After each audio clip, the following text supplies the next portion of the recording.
with a Call Dugald School. Please stand if you can do so.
Thank you. Merci de Call Dugald.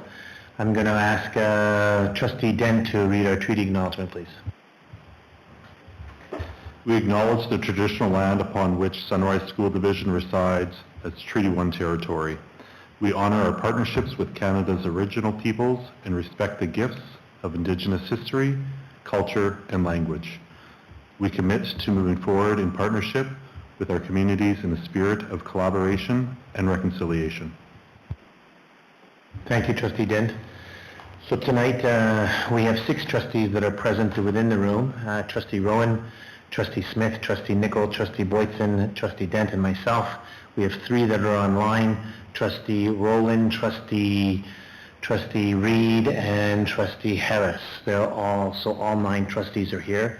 We have our senior admin staff, Superintendent Timko, Secretary Treasurer Thiessen, Assistant Superintendent Fielberg.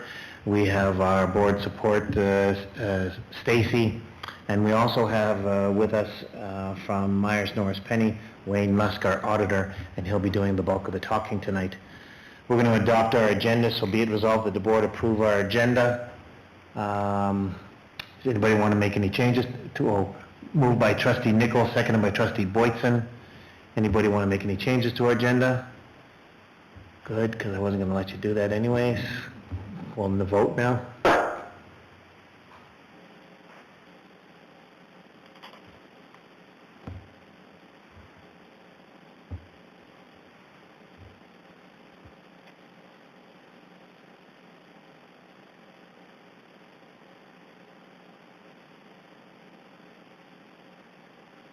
Trustee Rowan, if you'll have to join the meeting to vote.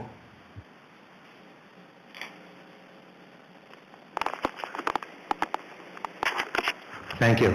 So it's 9-0. We're good to go.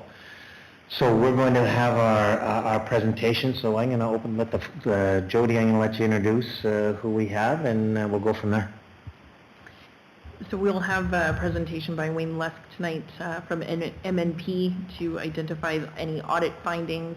I think the anticipation for tonight is just to review the financial statements, the consolidated financial statements, which is bringing together our operating funds, capital funds, and our scholarship and donations, as well as our school-generated funds. So he'll be presenting the consolidated financial statements and giving some highlights and further comments to that. It's been a long journey, and I'm happy to have it that we're completing it tonight.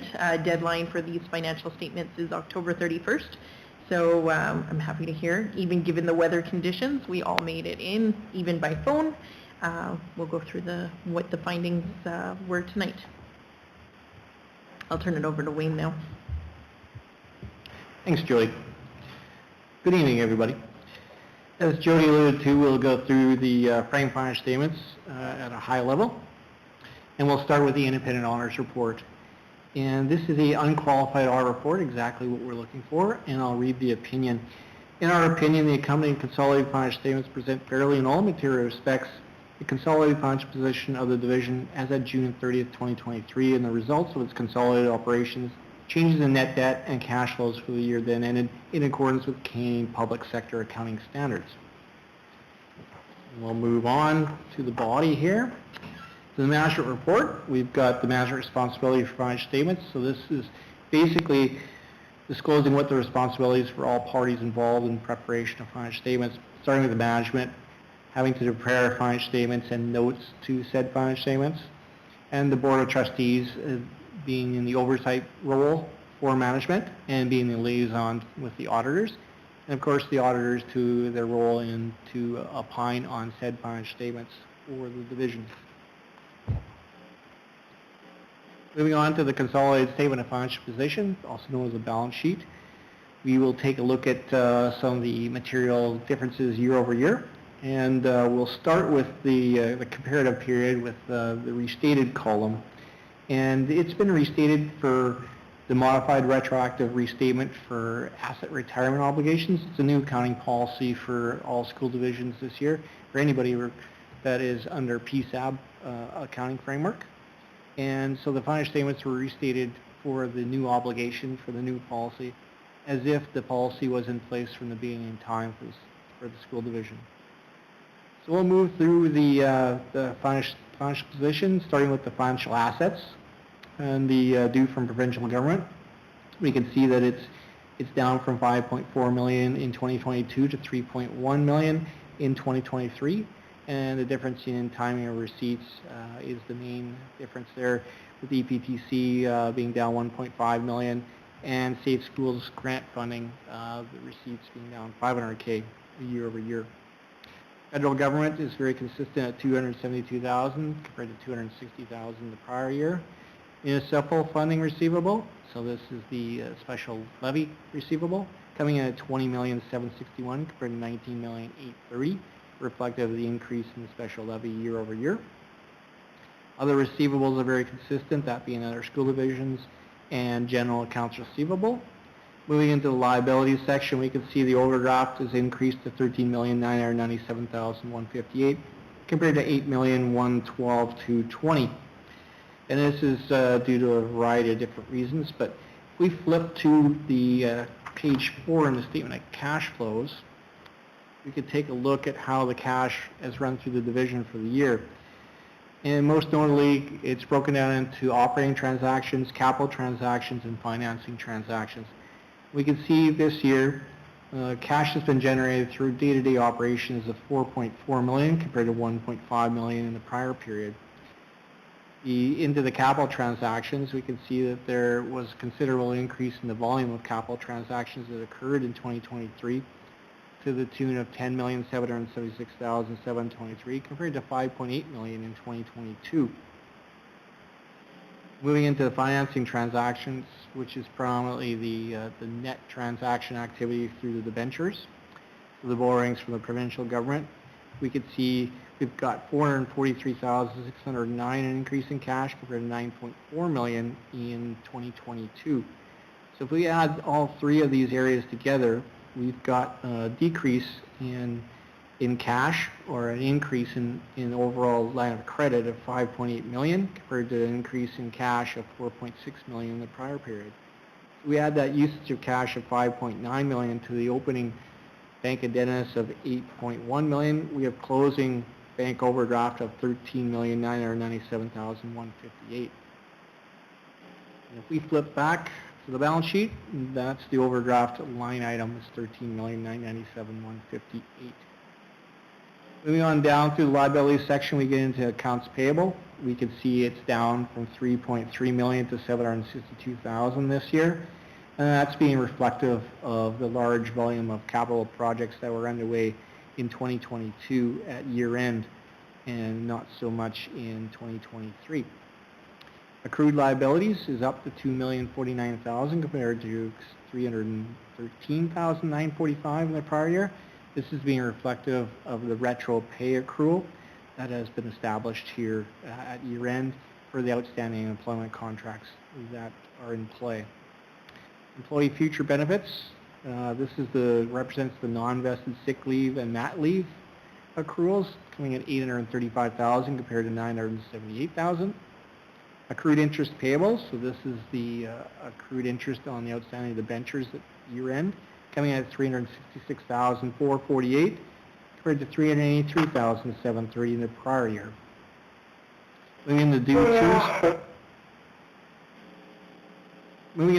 to for provincial government, very consistent there at $74,506 compared to $74,933. Federal government has a small balance of $481. Moving down to the deferred revenue, we come in at $1,054,338 in the current year compared to $683,649, and this is being reflective of the timing of the EPTC funds that came in. Borrowings from the province coming in at $41,658,467 for year end is just up from $41,214,858 in the prior period. Asset retirement obligations, this is the new obligation for this year under PSAB, coming at $2.8 million compared to $2.6 million in the prior year. And school generated funds liability coming in $18,966 compared to $31,588. Net debt, essentially the difference between the financial assets and financial liabilities, coming at $40,698,732, is up from $33,607,376 in the prior period. Non-financial assets, predominantly TCA or tangible capital assets, coming in at $56,418,000 compared to $49,131,000 in the prior period. This is reflective of the additions in capital assets and the projects underway of $10,776,723 that we would have saw in the statement of cash flows. And offsetting that is the depreciation amortization of past projects that have been capitalized in the amount of $3,049,682. Inventories coming in at $406,903, no change there from prior year. Prepaid expenses are slightly down from $275 to $167, just being reflective of less prepayments made at year end. Moving into accumulated surplus, you can see that the accumulated surplus is up to $16,294,053 compared to $16,206,919 in the prior year. And that's reflective of the surplus of the year for $87,134 at a consolidated level. Flipping the page to page 2, we get into a disclosure on that surplus of $87,137, that being the consolidated statement of revenue and expenses and accumulated surplus. Moving to the top, we can see the revenue section and see the total revenue coming at $80,168,000 compared to $78,168,000 in the prior year. That's an increase of $1,999,829 in revenue. Coming on down to the expenses, we can see the total expenses coming at $80,137,422 compared to $77,871,682. That's an increase year over year of $2,259,060. That brings us to the surplus before non-vested sick leave of $37,340 compared to $296,571 in the prior year. Adjusted for non-vested sick leave, we had a recovery in both years. Current year being $49,794 and last year being $80,075. Add that to our current year surplus of $37,340, we had overall surplus for the year of $87,134 compared to $376,646, or a change of $289,512 year over year in surplus. Add that to our opening accumulated surplus at a consolidated level of $16,206,919. We have a closing accumulated surplus for the year ending 2023 of $16,294,053. Turning the page to page 3, you get the consolidated statement of change in net debt, which essentially is the difference between the financial assets and financial liabilities. It starts with the opening surplus for the year and is adjusted for TCA adjustments, and that being amortization, acquisition, and any gains and losses that have happened in the TCA dispositions for the year. Adjustments for prepaids and inventories, you come down to the change in net debt, which is an increase this year of $7,091,356, added to our opening net debt of $33,607,376, with a closing net debt of $40,698,732. Flipping the page, we get to page 4, the consolidated statement of cash flows. We already went through this when we were talking about the balance sheet line item for the bank indebtedness. Moving on to the notes of the consolidated financial statements. The note 1 and note 2, that being the nature of the organization, economic dependence, and the significant accounting policies, not changed year over year. That for the ARO. So we'll flip to page, or to note 3 rather, which is the change in accounting policy for said ARO, asset retirement obligations. And at the bottom paragraph of that note talks about the effects of adoption of this accounting policy, so I'll walk through that for the users of the financial statements. The cumulative effect in the current year of adopting this new standard is to increase the liabilities by $2.8 million, increase the associated TCA by $813,000, and increase expenses by $149,229, and decrease the accumulated surplus by $1,847,830. And the effect on the change of the prior period, the 2022 year end, is to increase liabilities by $2.7 million, increase associated TCA, tangible capital assets, by $848,529, increase expenses by $149,229, and decrease opening accumulated surplus $1,698,601. And the objective of all this is really to have your frame statements reflect the accounting policy as if it was always there from the beginning of time.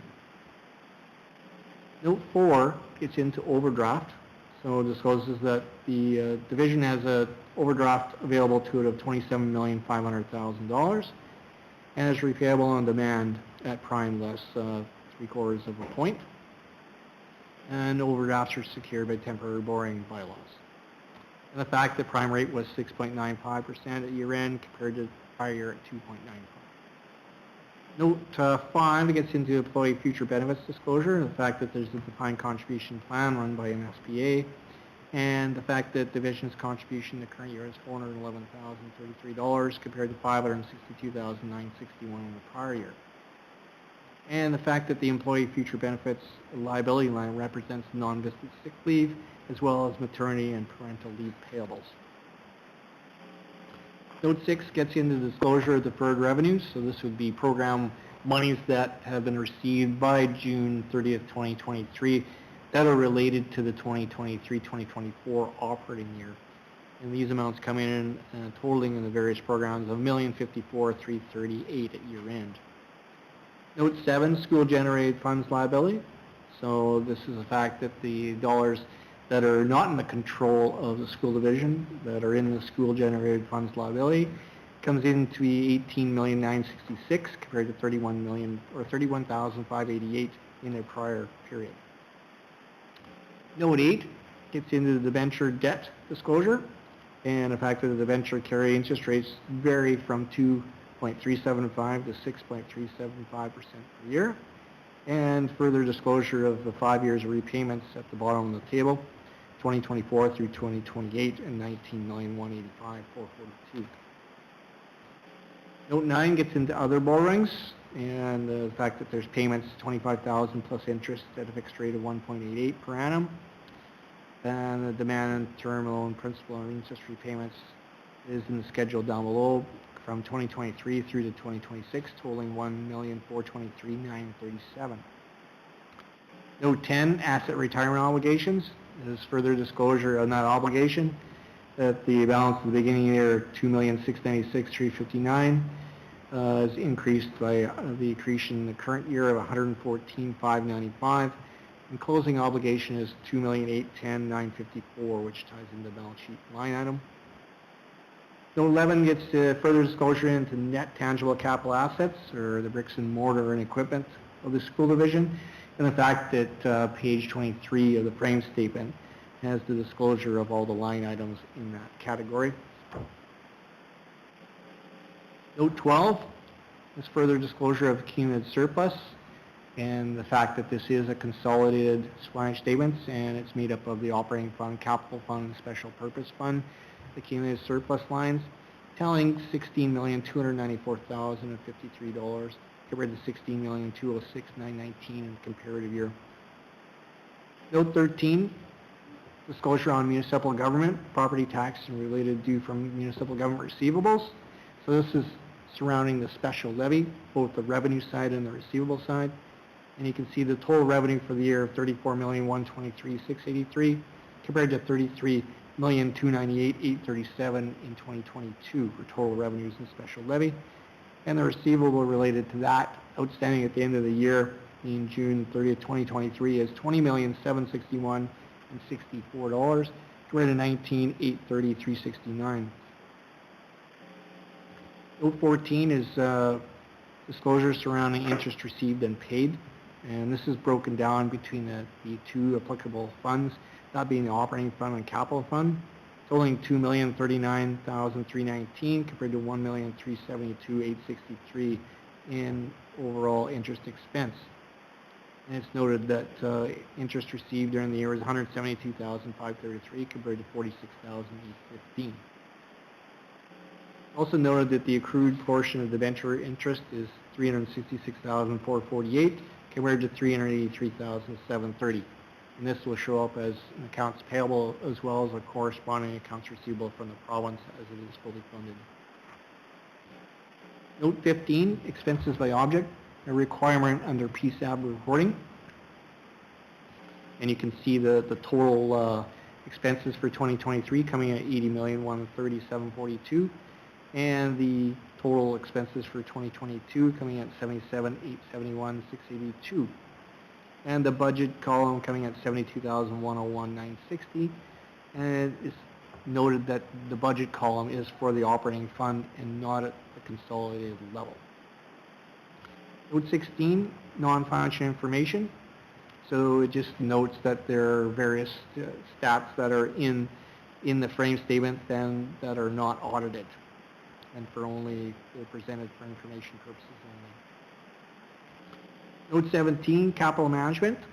So just further disclosure that the cap consists of various fund balances, and they tallied $16,294,053 compared to $16,206,919 in 2022. And note 18 is note disclosure on commitments. So various disclosure has various operating leases, and the payments on those operating leases on their contract for the upcoming 5 years is disclosed in the table at the bottom. That's the Colso's version of the frame financial statements on a consolidated level for the school division. And I would open the floor to any questions there may be on those frame statements. Wayne, can I get you to just clarify? You talked about note 7, and this is being recorded so that people can come back to it. Note 7, school generated funds. You talked about a liability, and you talked the amount of $18,966,000. It's not 18 million. Can you just clarify that? Yeah, it's 18,966 compared to 31,588. Thank you. I just think that some of our principals would have thought they have $18 million in their funds that they're doing pretty good. Thanks very much for clarifying that. You're welcome. Any other questions for Wayne? Thank you. Keep going.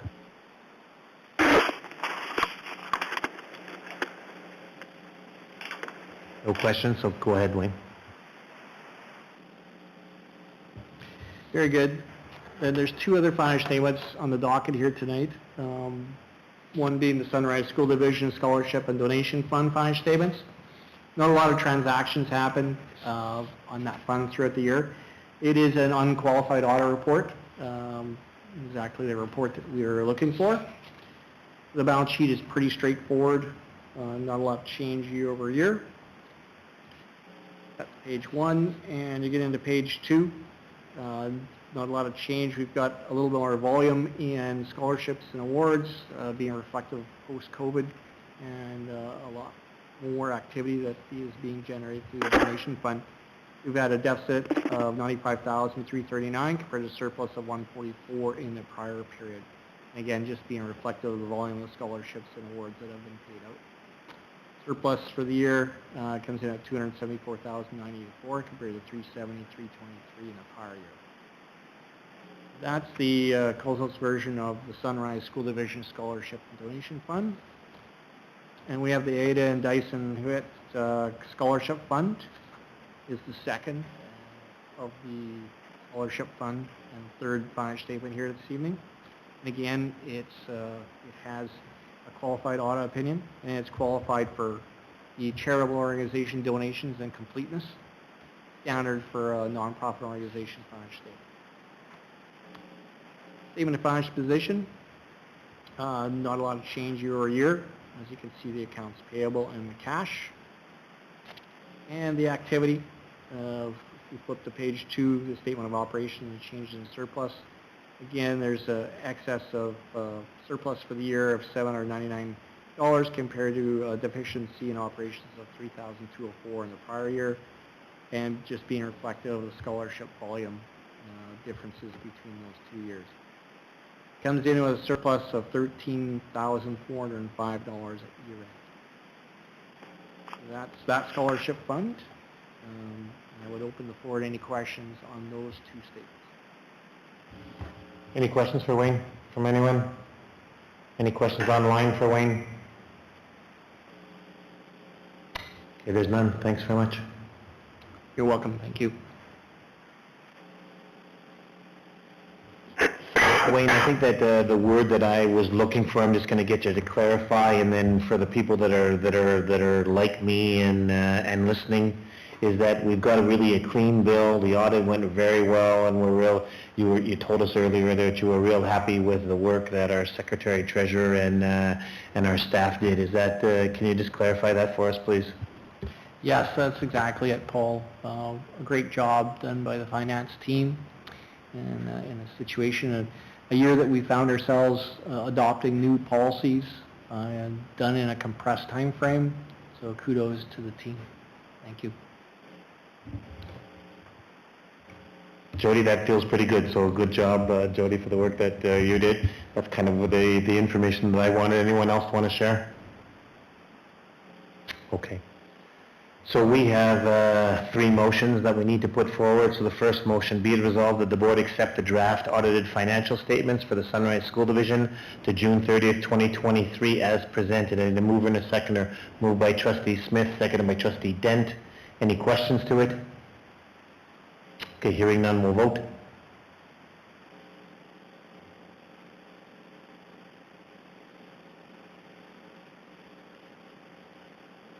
So it passed 9-0. Thank you. The second one, the board receives the audited report number 2. Be it resolved that the board accept the draft audited financial statement for the Ada Dyson Hewitt Scholarship Fund to June 30th, 2023 as presented. Moved by Trustee Nichols, seconded by Trustee Rowan. Any comments to this? Hearing none, we'll vote.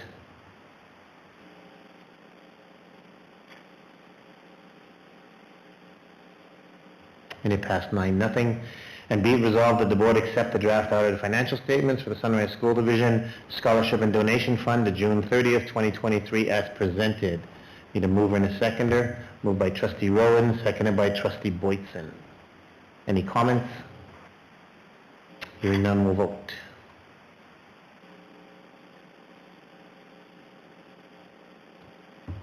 And it passed 9-0 for us as well. Thank you. Jody, this opens up from the floor that there's questions from the public. Has anybody sent you questions, Jody? Certainly with regard to, there are no public here with us tonight. Is there any public online that have sent any questions about the audit? No, I haven't received anything. All right, so I'd like to thank Wayne for coming out, tonight and going ahead and doing this with us. We appreciate the time you spent with us, so thank you for that. And again, I think that on behalf of all of us, Jody, we're pretty happy about when we hear things like clean bill and the audit went well and you're doing a great job. So thanks very much, Jody, for the work that you and your team do. Two things I think that are important when we do things. One is when we pass a budget and when we get an audited financial statement are two things that school boards like, and certainly we like when we get a clean bill of health, and that's certainly what we got today. So thanks, great job, Jody. Anybody else want to comment?